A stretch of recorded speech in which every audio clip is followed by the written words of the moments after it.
Good morning girls. I hope आपने inflation का introduction video देखा है। आइए अब हम लोग टाइप्स ऑफ इन्फ्लेशन करते हैं। मुद्रास्फीति के प्रकार। Inflation is of many types और काइंड्स, जिन्हें हम लोगों ने डिफरेंट कैटेगरीज या वर्गों में विभाजित करके अध्ययन किया है। तो अब हम लोग शुरू करेंगे different kinds of inflation but category wise. पहले वर्ग के इन्फ्लेशन को या मुद्रास्फीति को हम मुद्रास्फीति के प्रतिशत के आधार पर नापते हैं या उसके आधार पर इस वर्ग में डालते हैं।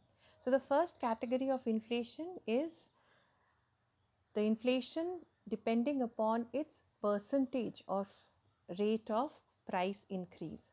So how much the general price level has increased will depend upon the category or the type of inflation. जब हम मुद्रास्फीति को नापते हैं, जैसे आपने इंट्रोडक्शन वीडियो में देखा है, तो मुद्रास्फीति को हम प्रतिशत के रूप में व्यक्त करते हैं नापने के बाद। और इस माप का क्या मतलब है कि मुद्रा की कीमत दर या सामान्य कीमत स्तर पहले से कितना परिवर्तित हुआ है। So it's kind of a comparative analysis. ये एक अनुपातिक संबंध होता है पिछला और चालू कीमत स्तर के बीच में, और इसे प्रतिशत में हम व्यक्त करते हैं। जितनी अधिक प्रतिशत होगी मुद्रास्फीति उतनी ही गहन होगी। So higher the percentage of price level increase will reflect higher rates of inflation. इस आधार पर मुद्रास्फीति को 4 प्रकार बताया गया है। Okay, so according to the rate of inflation, inflation can be of 4 kinds. पहला होता है क्रीपिंग इन्फ्लेशन, यानी रेंगती हुई मुद्रास्फीति। जैसे बच्चा रेंगता है उसी तरह से इसको रेंगती हुई मुद्रास्फीति कहते हैं। Now why do we call it creeping inflation? Because in this type inflationary rate may be anything between 0 to 3% per year. सो जो रेंगती हुई मुद्रास्फीति होती है, इसे रेंगती हुई इसलिए कहते हैं क्योंकि कीमत में वृद्धि बहुत ही धीमी गति से होती है और साल का जो इन्फ्लेशन रेट होता है वो 3% के नीचे ही रहती है, यानी 0 से 3% के बीच में कुछ भी इन्फ्लेशन रेट हो सकता है। और इसे कई बार कई बुक्स में आप देखेंगे इसे थ्रेशोल्ड इन्फ्लेशन भी कहा जाता है।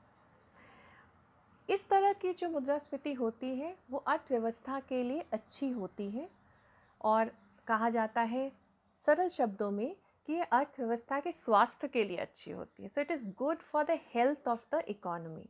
For a healthy economy it should always have a creeping inflation. क्यों? क्योंकि अगर कीमतों में वृद्धि नहीं होगी तो, जैसे मैंने पहले भी आपको उस इंट्रोडक्शन वीडियो में कहा है कि प्रोड्यूसिंग सेक्टर को एंथुजियाज्म या मोटिवेशन नहीं मिलेगा प्रोड्यूस करने के लिए और प्रोडक्शन बढ़ाने के लिए। और जब तक एक देश का प्रोडक्शन नहीं बढ़ता है, एम्प्लॉयमेंट और नेशनल इनकम भी नहीं बढ़ सकता है। सो क्रीपिंग इन्फ्लेशन इज़ गुड। एक यही इन्फ्लेशन है जिसको हम कह सकते हैं कि ये अर्थव्यवस्था के लिए अच्छी है या उसके विकास की संभाव्य दृष्टि से इसे हम सकारात्मक कह सकते हैं। Okay, now let's come to the second kind of inflation in this category which is walking inflation. अगर 30% से ज़्यादा मुद्रास्फीति की रेट हो जाती है, दर हो जाती है, तो उसे कहा जाता है चलती हुई मुद्रास्फीति। क्योंकि अब मुद्रास्फीति 3% से 10% प्रति वर्ष के दर से रहती है, यानी मुद्रास्फीति जो है वो बढ़ जाती है। ये वो स्तर होता है जब अर्थव्यवस्था में सारी इकोनॉमिक एक्टिविटीज़, चाहे वो प्रोडक्शन हो, कंजम्पशन हो, इन्वेस्टमेंट हो, विभिन्न प्रकार के विनिमय हो, एक्सचेंजेस हो, ये बढ़ी हुई रहती हैं। लेकिन जैसे जैसे मुद्रास्फीति की दर बढ़ती जाती है और 10% के पास यानी निकट होते जाती है, ये एक खतरे की घंटी होती है। It's an alarming situation. और इस स्थिति को अर्थव्यवस्था में एक समस्या के रूप में देखा जाता है। जब 3% से ऊपर बढ़ने लगता है और धीरे धीरे वो 10% के निकटतम पहुंचते जाता है, तो उस देश में ये मुद्रास्फीति अच्छी नहीं बल्कि एक समस्या, एक चुनौती के रूप में लिया जाता है। और यही वो स्तर है जबकि सरकार को या किसी भी जो governing body for macro economic policies है, उस गवर्निंग बॉडी को इस स्तर पर कुछ न कुछ अपने उपाय अपनाने चाहिए ताकि मुद्रास्फीति फिर से नियंत्रित करके वो क्रीपिंग इन्फ्लेशन यानी रेंगती हुई मुद्रास्फीति के स्तर पर वापस लिया जाए। At this level, what happens is production increases, but still demand is so high that production is not able to meet the existing demand. This spikes up prices, and in an anticipation, in an estimation that tomorrow's or future prices will go up higher, more is demanded. So this increases the demand drive. Demand drive मतलब जो मांग की एक गति होती है, इसको बढ़ा दिया जाता है क्योंकि लोगों को लगता है कि आने वाले कल में और भी कीमत बढ़ेगा और सप्लाई उतना नहीं हो सकता है क्योंकि सबको पता है कि पूर्ति होने के लिए एक समय काल की आवश्यकता होती है, कई अन्य तत्वों की आवश्यकता होती है, उनकी उपस्थिति होना ज़रूरी है। और कई जगह पे या कई सेक्टर्स में, जैसे कि प्राइमरी सेक्टर में प्राथमिक क्षेत्र की पूर्ति जो है वो लगभग सीमित होती है क्योंकि भूमि सीमित है, रिसोर्सेज सीमित है, तो पूर्ति भी सीमित होती है। इसका ज्ञान लगभग सभी उद्योगों को और उपभोक्ताओं को भी होता है। तो इस पूर्ति के सीमितता के कारण कीमतें बढ़ने लगती हैं, लेकिन इसके परिणाम स्वरूप जो होता है वो ज़्यादा या सब वो और भी बड़ी समस्या होती है कि जो कॉमन गुड्स होते हैं, जो सामान्य वस्तुएं और सर्विसेज यानी सेवाएं होते हैं, वो इतनी ज़्यादा उनकी कीमत बढ़ जाती है कि वो कॉमन मैन यानी साधारण व्यक्ति के पहुंच के बाहर होता है और उसकी जो आय होती है साधारण व्यक्ति की, उससे अगर तुलना किया जाए तो उसकी आय की वास्तविक मूल्य कीमत के बढ़ने के साथ साथ दिन प्रतिदिन घटते जाती है। तो आर्थिक स्थिति ही नहीं बल्कि सामाजिक और पारिवारिक स्थितियां भी बिगड़ने लगती हैं। तो इस प्रकार की जो मुद्रास्फीति का प्रकार होता है, जबकि मुद्रास्फीति 3% से बढ़ने लगती है, तो तुरंत कुछ हमें मौद्रिक और वित्तीय उपाय अपनाने चाहिए ताकि इस मुद्रास्फीति को काबू की जाए। तीसरी प्रकार की मुद्रास्फीति है रनिंग इन्फ्लेशन यानी दौड़ती हुई मुद्रास्फीति। इसे दौड़ती हुई क्यों कहते हैं? क्योंकि ये 10% के ऊपर होने लगती है। When price increases in a period of time or in a year above 10%, so general price level registers an increase of 10% and above, और ये बहुत कम समय में होता है। तो आर्थिक जो क्रियाएं होती हैं या आर्थिक अर्थव्यवस्था जो होती है, उसमें ये एक आप कह सकती हैं एक हुड़दंग मचा देती है। So it creates a havoc in the economic, all the economic activities are no longer normal at their own levels, either they are very fast picking up for speed but nothing is in coordination. हम सबको पता है कि अर्थव्यवस्था की हर एक क्रिया, जिन्हें हम आर्थिक क्रियाएं कहते हैं, ये सब एक दूसरे से परस्पर संबंधित होते हैं, है ना। तो अगर ये संबंध में बैलेंस या संतुलन नहीं होता है, तभी अर्थव्यवस्था में हम कह सकते हैं हुड़दंग या हैवॉक या कई तरह की परेशानियां होने लगती हैं, समस्याएं उत्पन्न होने लगते हैं। रनिंग इन्फ्लेशन वो स्थिति है जब अर्थव्यवस्था की जो आर्थिक क्रियाएं हैं अपने बीच के संतुलन को खो देती है।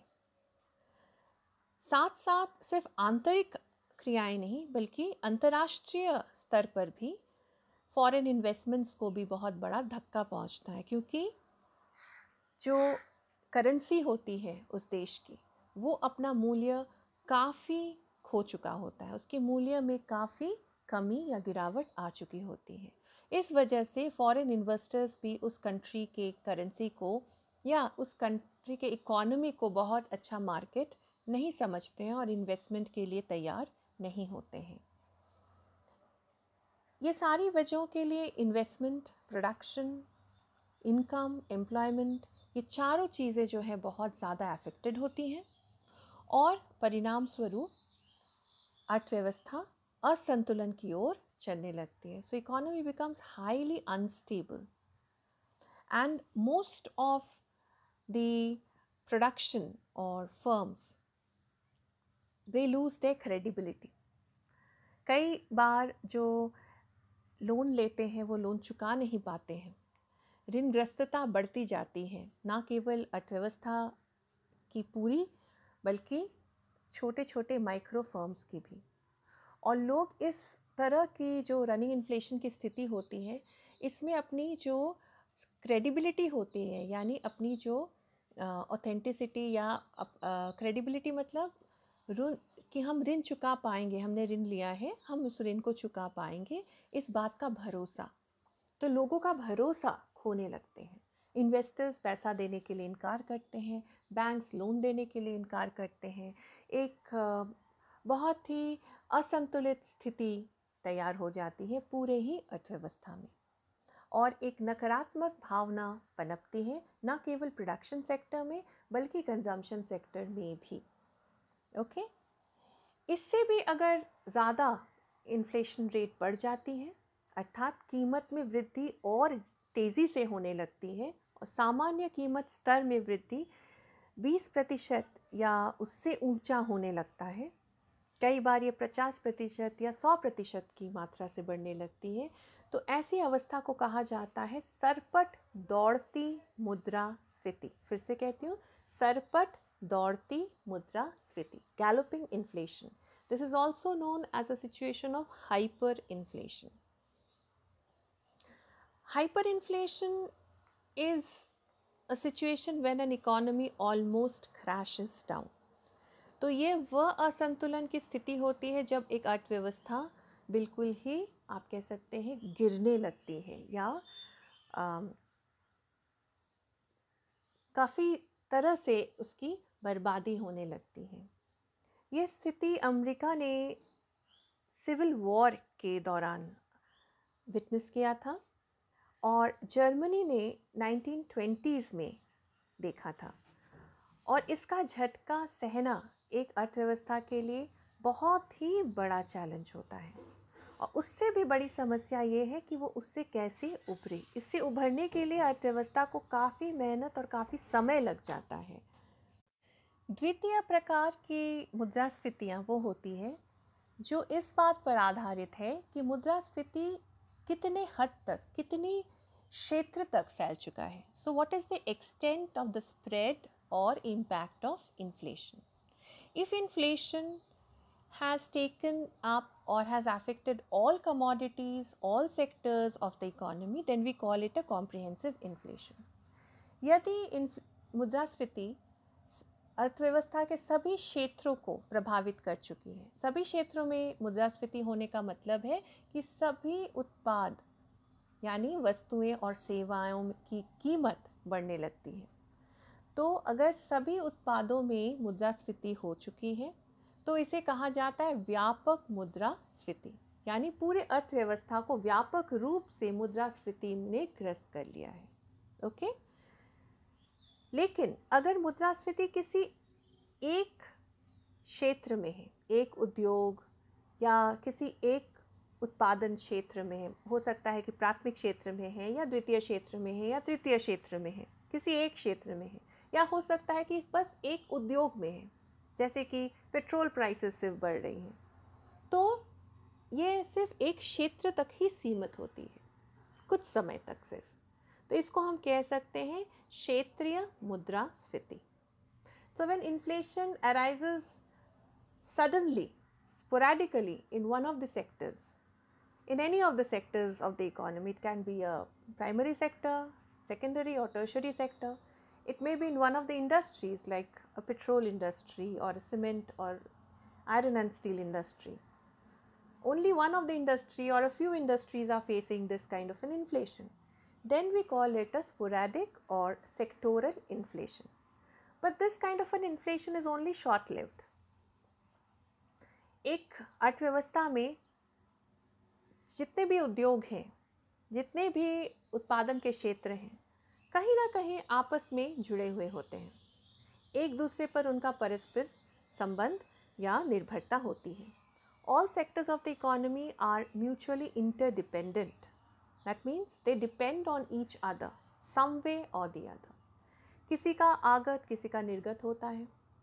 So the input of one is the output for the other, and the output of one is again the input for the other. इस तरह का जब संबंध होता है तो लंबे समय तक इन्फ्लेशन सिर्फ एक सेक्टर तक सीमित नहीं हो सकती है. हो सकता है कि इन्फ्लेशन एक सेक्टर में शुरू हुआ है, कुछ समय यानी अल्पकाल में एक सेक्टर में रहे, लेकिन धीरे धीरे वो बाकी सेक्टर्स को भी प्रभावित करने लगते हैं. एक छोटा सा उदाहरण लेते हैं इसके लिए. मान लीजिए कि पेट्रोल की कीमत बढ़ने लगती है और एक साल में पेट्रोल की कीमत 5% बढ़ जाती है या 6% बढ़ जाती है. ओके, इससे क्या होगा? पेट्रोल इंडस्ट्री पे बहुत सारे अन्य इंडस्ट्रीज निर्भर करते हैं, जैसे पेट्रोकेमिकल्स हो गए. प्लास्टिक्स की पूरी इंडस्ट्री पेट्रोकेमिकल्स पे डिपेंड करेगी. ट्रांसपोर्ट इंडस्ट्री डिपेंड करेगी. तो हो सकता है कि एग्रीकल्चर जो कि प्राथमिक क्षेत्र में है वो अनएफेक्टेड था, उसमें कोई भी प्रभाव नहीं था मुद्रास्फीति की. लेकिन क्योंकि एग्रीकल्चर में हम पेट्रोल और डीज़ल इनकी खपत होती है, चाहे वो पंप चलाने के लिए हो, इरिगेशन फैसिलिटी का एक अंग होता है, चाहे वो हम ट्रैक्टर चलाने के लिए यूज़ करें या एक जगह से दूसरे जगह माल ढोने के लिए ट्रक्स का इस्तेमाल करें या लॉरीज़ का इस्तेमाल करें. इन सभी चीज़ों में पेट्रोल या डीज़ल की आवश्यकता होती है. जब ट्रांसपोर्टेशन कॉस्ट बढ़ जाता है तो एग्रीकल्चरल प्रोडक्ट्स की भी कीमत बढ़ जाएंगी, क्योंकि उसमें ट्रांसपोर्टेशन कॉस्ट इंक्लूड किया जाएगा. कोई भी अपने पॉकेट से, किसान अपने पॉकेट से ट्रांसपोर्टेशन कॉस्ट नहीं देगा. और बढ़ती हुई ट्रांसपोर्टेशन कॉस्ट मतलब हर चीज़ की, जो भी कृषि उत्पाद है, हर कृषि उत्पाद की कीमत बढ़ जाएगी. तो धीरे धीरे क्या होगा, इस तरह से जब खाद्य पदार्थ की कीमत बढ़ती है तो लोग अपने जहाँ पे कार्यरत हैं वहाँ से वो ज़्यादा सैलरी एक्सपेक्ट करेंगे. तो वेज प्राइसेस यानी मजदूरी दर बढ़ेगी. मजदूरी दर बढ़ेगी तो जो वस्तुएं उत्पादन हो रहा है उसकी कॉस्ट बढ़ जाएगी, लागत बढ़ेगी, है ना. ट्रांसपोर्टेशन भी कॉस्ट बढ़ रहा है तो वस्तुओं की लागत बढ़ेगी. और इस तरह से धीरे धीरे, एक साथ नहीं होता है. It takes some certain amount of time, maybe a year or two. लेकिन धीरे धीरे सारी वस्तुओं की कीमत बढ़ने लगती है.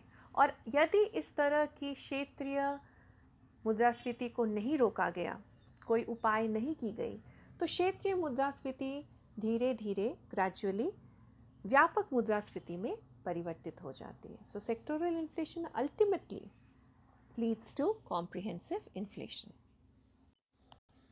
अब तीसरे प्रकारों पर आते हैं, थर्ड कैटेगरी पे आते हैं. यह वर्ग बताता है कि मुद्रास्फीति को नियंत्रित करने के उपाय किए गए हैं या नहीं किए गए.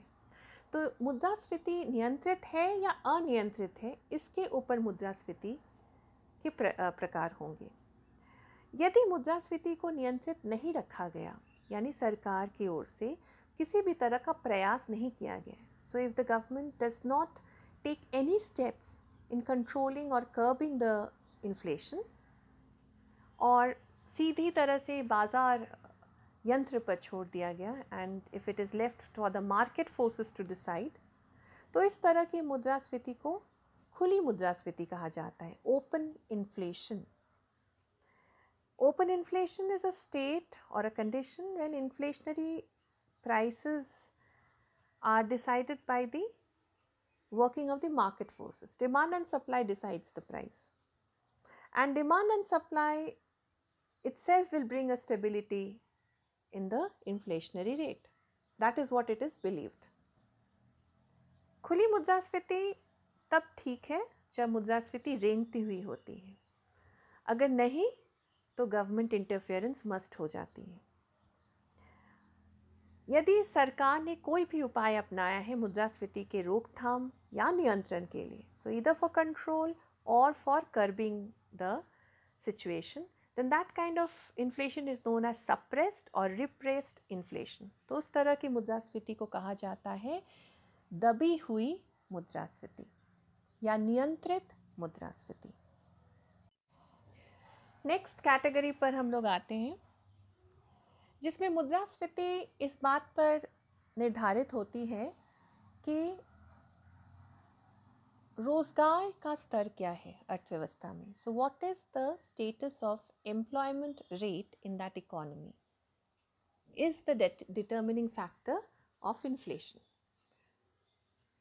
जब अर्थव्यवस्था अल्प रोजगार की स्थिति में होती है, अंडर एम्प्लॉयमेंट जिसको हम कहते हैं, यानी पूर्ण रोजगार की स्थिति हासिल नहीं हुई है, तो ऐसी अवस्था में उत्पादक वर्ग को प्रोत्साहन मिलता है कीमत की वृद्धि से। So with every rise in price the producers are motivated to produce more and more, and since there is underemployment, that means there is still certain amount of resources to be exploited and utilized, the production or the output can be increased, and that is what they try to do. They try to increase the output with increasing rates or at increasing prices. So as and when prices increase, their production also increases. This is known as partial inflation. तो जब मुद्रास्फीति की स्थिति होती है तो ये और दूसरी ओर अल्प रोजगार है, अर्थात अर्थव्यवस्था में ऐसे बहुत सारे लोग हैं जो काम नहीं कर रहे हैं, यानी बेरोजगारी की दर है। साधन कुछ ऐसे पड़े हुए हैं जिनकी उपयोग नहीं की गई है, बेकार साधन है। तो ऐसी अवस्था में प्रत्येक कीमत में वृद्धि उत्पादक वर्ग के लिए एक प्रोत्साहन बन जाती है और भी ज़्यादा उत्पादन करने का, यानी उत्पादन में वृद्धि करने का। जैसे जैसे कीमत बढ़ती जाती है उनका उत्पादन भी बढ़ते चला जाता है, क्योंकि उनके पास स्कोप है उत्पादन बढ़ाने के लिए। इस तरह की मुद्रास्फीति को कहा जाता है आंशिक मुद्रास्फीति। लेकिन यदि मुद्रास्फीति ऐसी अवस्था में हुई जबकि अर्थव्यवस्था में पूर्ण रोजगार की स्थिति है, इस पूर्ण रोजगार की स्थिति के साथ हम ये भी बात आपको स्पष्ट कर दें कि फुल एम्प्लॉयमेंट लेवल का मतलब यहाँ पे ये है कि वहाँ पे वॉलेंटरी अनएम्प्लॉयमेंट रहेगा, जिसको कीन्स कहते हैं नेचुरल रेट ऑफ अनएम्प्लॉयमेंट, वो विराजमान रहेगा। कुछ लोग हमेशा अनएम्प्लॉयड होंगे जिनको काम नहीं करना है स्वेच्छा से, ठीक है, तो स्वैच्छिक बेरोजगारी ज़रूर रहेगी। लेकिन बाकी लोगों के पास कार्य होगा, सभी साधन जो कि प्रयोग में ला सकते हैं उनका प्रयोग हो रहा होगा, उनका विदोहन संपूर्ण तरह से हो रहा है। So there is no idle resources left out to be exploited, so there is full utilisation of every resources. ऐसी स्थिति में कीमत बढ़ने के बावजूद प्रोडक्शन को नहीं बढ़ाया जा सकता है, और जब कीमत बढ़ने के साथ साथ प्रोडक्शन नहीं बढ़ सकती है लेकिन डिमांड बढ़ रहा है, तो क्या होगा? कीमतें ही सिर्फ बढ़ेंगी, प्रोडक्शन बढ़ेगा नहीं। So there will not be any increase in the output. उत्पादन नहीं बढ़ेगा, केवल कीमतें बढ़ेंगी, और इसको कहा जाता है पूर्ण या संपूर्ण मुद्रास्फीति, फुल इन्फ्लेशन।